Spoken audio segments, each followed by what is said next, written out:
Hey, shalom everyone. It'sツァルファティlive from my backyard with the Jezreel Valley right behind me. I was supposed to leave my house 15 minutes ago to fly, but obviously I'm still here. The Tel Aviv airport, not only that is closed, not only that our airspace is closed, but all of our civilian commercial airplanes are not here. All of them cleared the airport and they moved to neighboring countries. So even if I wanted, I couldn't fly. Now, just a short update and a very important one. First of all, so far, and we are already 12 hours into this war, Israel conducted the largest flyover from Israel all the way to Iran, the largest in the history of the IDF. Nearly 250 fighter jets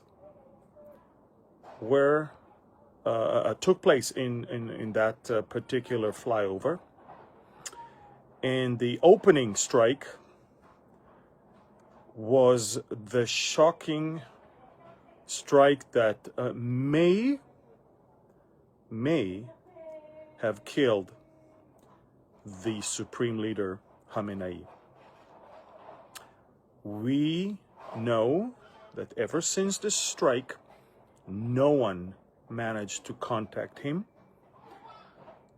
They promised every few hours that he's about to give a speech, but he hasn't. The spokesperson of the Iranian Foreign Ministry cannot confirm that the Supreme Leader is safe and alive. And indications that we have and sources that I know are almost positive that he was killed and his son may have been injured. His son was supposed to be his successor. Apart from that, his closest advisor and the head of the nuclear program and I think he's the secretary of the Council for National Security, Ali Shamkhani, evil man. He has also been eliminated. With them, a series of generals and the Minister of Defense were also eliminated. And all of them were eliminated because they did not think for a second that the strike will happen at daylight. That was, this time, the element of surprise. Israel is working in full collaboration, cooperation, and integration with the U.S. military. I wish I could tell you everything I know about the depth of the collaboration, but let's put it this way. Everything we know, Americans know, and everything Americans know we know. Americans are in Israeli centers and Israelis are in American headquarters. Americans are in Israel and Israelis are in America. And I'm not talking about just some political or advisors. I'm talking about military personnel. And we divided between ourselves who does what and how and when. And one of the lessons we learn from the Rising Lion campaign in June is that had we known then that it would be so easy to dominate the airspace in Iran, we would have sent far more flyovers, and we call them trains of planes, to do the job. This time, we don't let them rest. One flyover after one flyover. There's an Israeli flyover, then an American flyover, an Israeli one, then an American one. Israelis come from Israel, the Americans come from the different carriers. And the Iranians are going crazy. They don't know what to do. And that's why they act like crazy and they shoot everything and anywhere they can. They hit Dubai, they hit Kuwait, they hit Bahrain.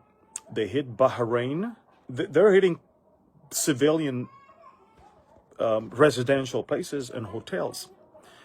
They hit Saudi Arabia, they hit Jordan, they hit Qatar.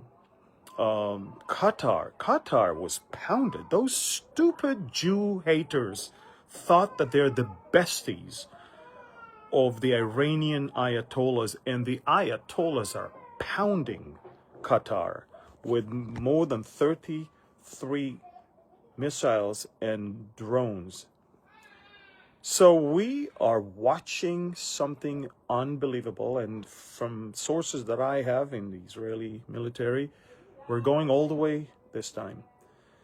All the way when it comes to missiles, and all the way where it comes to the nuclear. We are taking the Iranian regime back 20 to 30 years. Now, as I said a few hours ago, neither one of the attacking parties, Israel and America, neither one of us is saying that this operation is aiming to topple the regime. It is extremely important that you know that. This is not part of the objectives of the operation. The objectives are to critically damage the abilities of the regime to threaten Israel, America, and the region. That's the objective. And that's what we're doing right now. But if you're waiting for America to topple the regime and bring Pahlavi on a plane and all of that, I don't think you're going to see that. I think that the idea is to prepare the ground for the dismantling of all the source of power that the Ayatollahs could lean on. And the idea was to then let the people rise and do the job of toppling the regime. So with all the excitement of the great and enormous success of this operation so far, I will not sail with my imagination that tomorrow Pahlavi is flown in here in Iran to become the next leader. Not yet. If it will happen, it will happen when this military operation is over and the people will topple the regime. This is something that has to be said. Now, we not only shocked the Iranians that we opened this campaign in broad daylight, but we also shocked them with how effectively we targeted their air defense and their missile silos and launchers to the point that they are unable to launch 50 or 60 or 100 or 200 missiles at once as they did before. The largest barrage fired towards Israel so far, and by the way, all of them were intercepted, but the largest was not bigger than 12 missiles. That, and not only that, once they use a launcher, we immediately strike and destroy it when we identify it. Now, during the day, it's hard to see because heat and light, it's hard to detect. At nighttime, it'll be harder for them to bring the rocket and put fuel in it.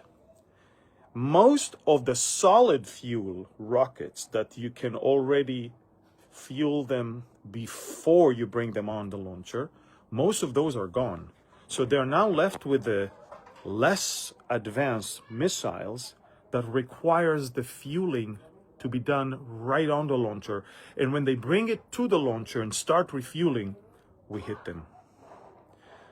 And this is why there are less hits, there's less missile per barrage, and they understand that. That's why they're sending only 2 or 3 or 5, and they try to send them to different locations. So we will all run to the bomb shelters all across Israel. Now, so far, to be honest, in the last 12 hours, we ran to the bomb shelter maybe 12 times. So, I mean, in that sense, they are harassing us. But we're gladly doing that, knowing that what we go through right now and what we will go through in the next 10 or 15 days will actually take them back 30 years. So if that's the price, so be it. This is amazing, historic, and unbelievable, unprecedented. There will be some tough days ahead of us. You know, we've been there. We know that not all missiles are intercepted, and sometimes air defense is not 100%. So we hope for the best, but so far the opening strike and the first day were beyond our expectations, and let's wait and see if the Ayatollah Khamenei has been eliminated. We don't have the final confirmation, but so far no one was able to contact him. He's been cut off from anyone around, and the assessment is that he has been eliminated. So if it's 100% or not, we'll know in a few hours. Until then, follow me on Telegram, Amir Tsarfati. We are growing there, thankfully. But go to Telegram, Amir Tsarfati, with over 600,000 followers. Don't go to any other channel with my name, because these are all fake channels. The only channel that is mine has over 600,000 subscribers. That's the one you want to join, and that's the one where you will get 24/7 news, updates, footage, videos, photos, and information. May God bless the soldiers of the United States, the Israeli pilots, Israeli soldiers on the ground. We do have special forces on the ground, both the U.S. and Israel. We do have special forces on the ground. May God bless them and protect them as well. Pray for us, and pray for all the U.S. forces also. And I'll keep you posted in the next few days, as many times as I can.